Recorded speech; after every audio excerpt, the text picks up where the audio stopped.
1 Corinthiens 13, verset 7. L'amour excuse tout. L'amour croit tout. L'amour espère tout. L'amour supporte tout. L'amour ne périt jamais. Bon matin tout le monde, bienvenue à cette dévotion. Patrice, aujourd'hui on est rendu dans 1 Corinthiens 13, la dernière partie descriptive de l'amour. Et est-ce que tu veux nous partager quelque chose pour commencer? Oui, déjà, l'amour excuse tout, croit tout, espère tout, supporte tout. C'est comme si Paul résume, fait un résumé du sens, de la signification, de la description de l'amour.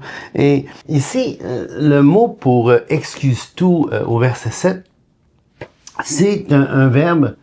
C'est le verbe stego et ça n'a pas vraiment le sens de excuser. Parce que excuser en français, ou en tout cas aujourd'hui, veut dire trouver une excuse à.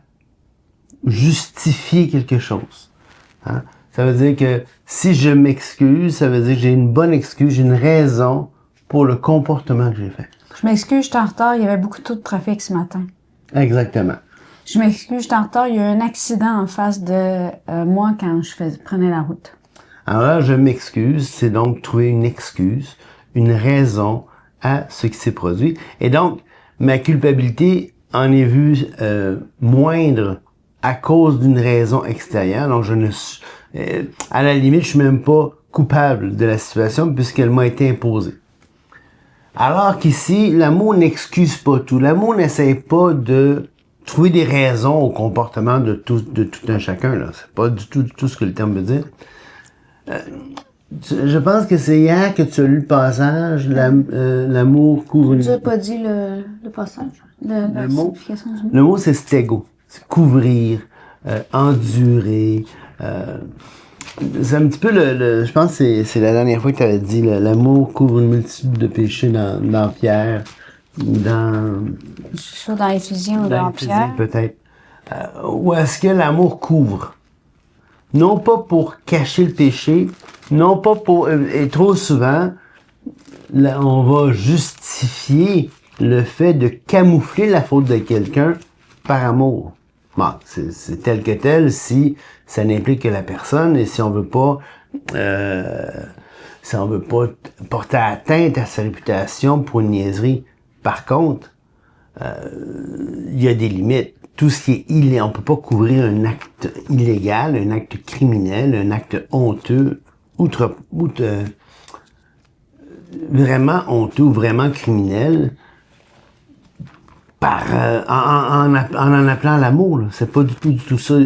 C'est vraiment pas la bonne manière de faire. Donc l'amour excuse tout, ça veut dire que l'amour supporte. Hein? C'est un petit peu l'amour est patient. Et d'ailleurs, dans le même verset, au verset 7, ça dit l'amour excuse tout, donc l'amour couvre, l'amour croit, donc elle va croire le meilleur, elle va pas imputer des fausses motivations, elle va être fidèle, parce que le pisto ici c'est croire, ça peut être fidèle, ça peut être aimer, ça peut être croire.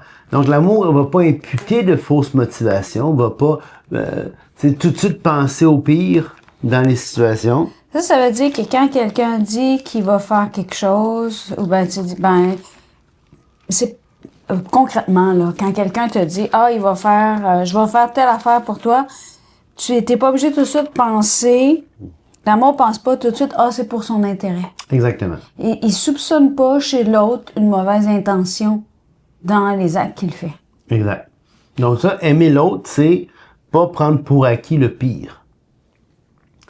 Mais n'oubliez pas, l'amour couvre. L'amour est lucide. Hein? Elle est pas aveugle, l'amour. Tu sais, on dit, il y a l'expression, l'amour est aveugle, mais le mariage est des lunettes, exemple. Non, l'amour n'est pas aveugle. L'amour est très lucide. Parce que l'amour cherche à connaître l'autre pour qui l'autre est. Je voudrais revenir, Patrice, sur quelque chose que tu as dit. Là, tu parlais du fait que le passage qui dit que l'amour excuse tout, il croit tout, il couvre une multitude de péchés. Ça veut pas dire de faire comme s'il y avait rien qui s'était produit. Et ça me rappelle le passage de Jacques 5, 19 qui dit « Mes frères, si quelqu'un parmi vous s'est égaré loin de la vérité et qu'un autre l'y ramène, qu'il sache que celui qui ramène un pécheur de la voie où il s'était égaré sauvera un homme de la mort et couvrira une multitude de péchés. » Et là, ce passage-là est intéressant parce qu'il faut vraiment comprendre le contexte. Hein. Quand il va dire « Si quelqu'un parmi vous », donc parmi vous, il parle donc à des croyants, hein, s'est égaré loin de la vérité et qu'un autre l'y ramène, qu'il sache que celui qui ramène un pécheur de la voie où il s'était égaré sauvera une âme de la mort. Il n'est pas en train de dire qu'il a sauvé son âme. Christ a sauvé son âme. Christ est celui qui a fait la rédemption de ses péchés. Il n'est pas en train de dire non plus que cette personne-là qui s'était égarée pendant qu'elle était égarée, elle avait perdu son salut. C'est pour ça qu'il est en train de dire. C'est qu'en la ramenant sur la bonne voie, il va éviter à cette personne-là de mener la correction divine à son terme. Et ça, c'est important, là. Parce que quand on parle de mort, ça veut pas seulement dire la mort séparation éternelle. Il y a la mort physique aussi. En fait, plus souvent qu'autrement dans les Écritures, le mot mort parle d'une mort physique. Quelques reprises, ça va parler d'une séparation, comme dans Éphésiens chapitre 2:2. Mais normalement, à moins que le contexte soit clairement indique que c'est une métaphore, le mot est dans son sens propre. Donc, ici, va sauver une âme de la mort. Le mot âme, ici, c'est souvent parlé pour les personnes. D'ailleurs, vous savez, l'expression SOS, Save Our Souls, c'est la même idée en français qu'en anglais. Souls, c'est l'âme. Mais initialement, il y aurait plein d'exemples qu'on pourrait voir dans les Écritures. Je prendrai pas le temps là parce que c'est la dévotion. Mais ça parle des personnes. Ça parle de l'individu. Donc, c'est l'âme mis pour une métonymie. C'est l'âme qui est utilisée pour parler de l'individu, de la personne, de l'être entier. Et donc, quelqu'un qui sauve un homme de la mort, ça veut dire qu'il lui sauve la vie. Parce que, dans 1 Corinthiens 11, on l'a vu, si quelqu'un se repent pas, ou si quelqu'un, il y a le péché qui mène à la mort, il y a le châtiment, où est-ce que Dieu dit, ok, ça suffit, là, mon gars, là, ou ma fille, je te ramène à la maison, t'as fait un fou de toi, on te ramène à la maison, c'est fini, ton pèlerinage terrestre est achevé, il prend fin. Et c'est important parce que dans le passage où est-ce qu'on est, encore une fois dans 1 Corinthiens, on est dans Aspiro dont les meilleurs. Je vais encore vous montrer une voie par excellence. On parle du fait qu'avant, on est membres les uns les autres. On est là pour s'édifier les uns les autres. On est là pour l'utilité les uns les autres. Et quand il va décrire l'amour, qui dit il ne cherche point son intérêt, il soupçonne point le mal, il excuse tout, c'est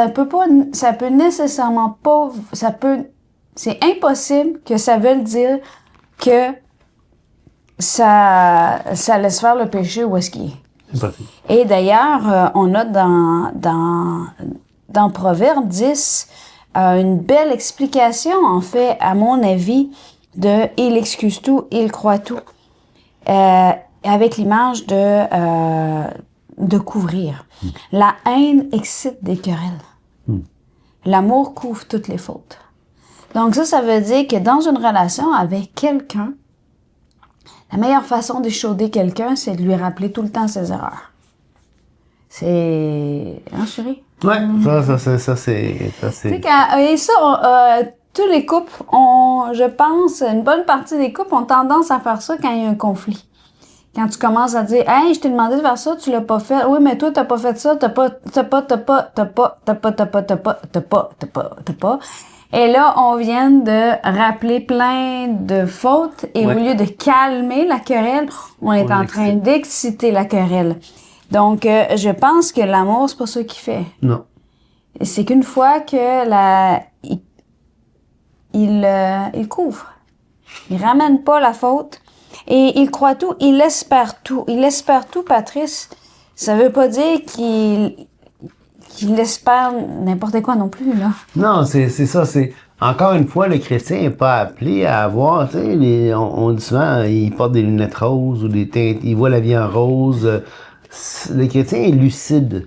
Le chrétien voit la réalité comme elle est. Parce que le chrétien est mise en demeure de marcher dans la vérité. On l'a vu hier dans Éphésiens 5:24, que on est mis en demeure de marcher dans la vérité parce que la vérité, c'est ça qui sanctifie.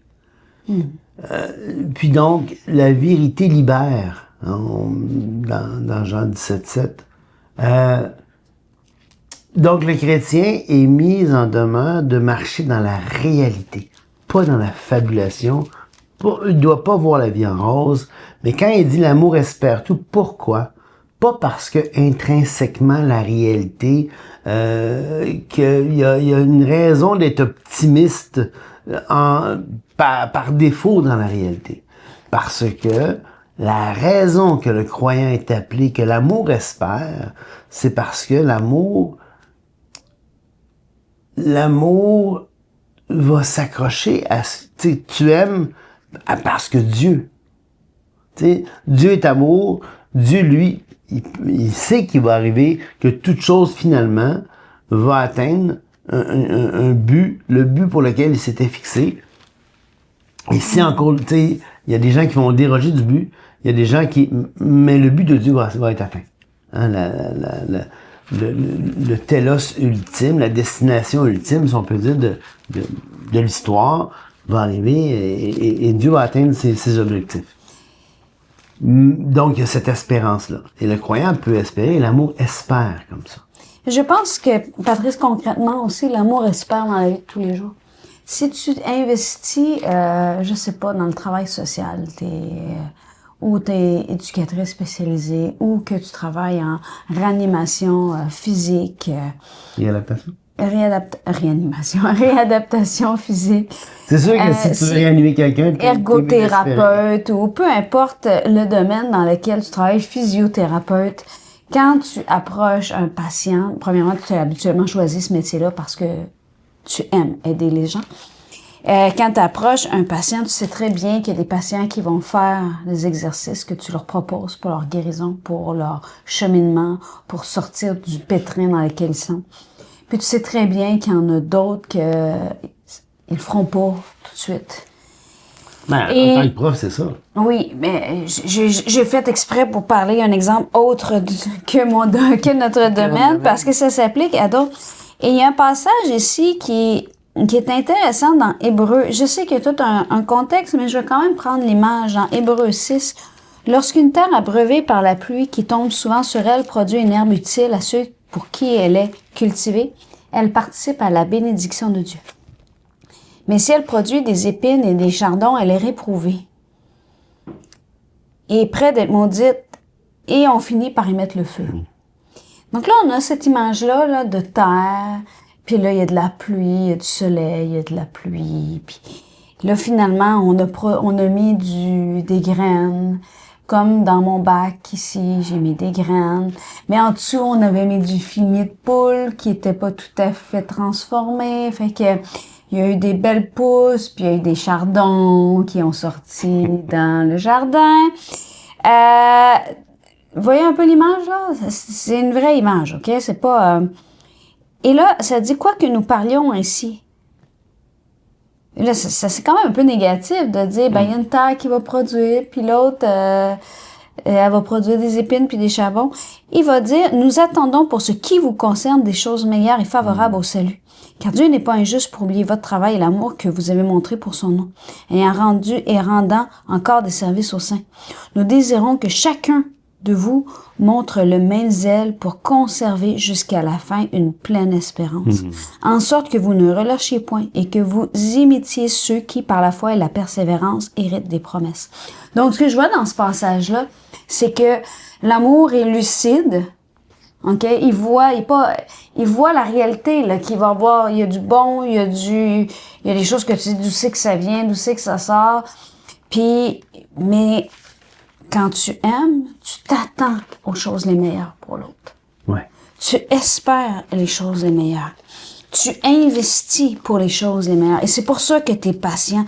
C'est pour ça que l'amour, elle cherche l'intérêt de l'autre. C'est pour ça que l'amour est pas en train de chercher, de soupçonner le mal ou de se réjouir de l'injustice.